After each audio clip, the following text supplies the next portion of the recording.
ఆ కలకత్తాలో వాడికి అవకాశం దొరికింది గనక వాడిలో ఉన్న క్రూరత్వాన్ని బయటపెట్టాడు.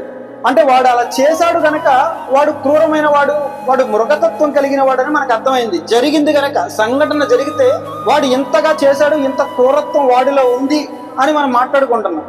బయట పడ్డాడు గనక తెలిసింది. బయట పడని వాళ్ళు ఎంతమంది మన మధ్య ఉన్నారేమో. అలాంటి స్వభావం ఇంకెంతమందిలో ఉందో.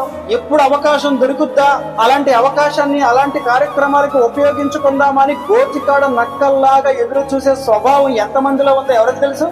ఎప్పుడు అవకాశం దొరుకుద్దా అని ఎదురు చూస్తాడు. అప్పటి వరకు అక్క అంటాడు, అప్పటి వరకు చెల్లి అంటాడు, అప్పటి వరకు నీతో మంచిగానే ఉంటాడు, ప్రేమగానే ఉంటాడు, గౌరవప్రదంగానే ఉంటాడు. కానీ వాడు మనసులో ఉన్నది నీకు తెలీదు.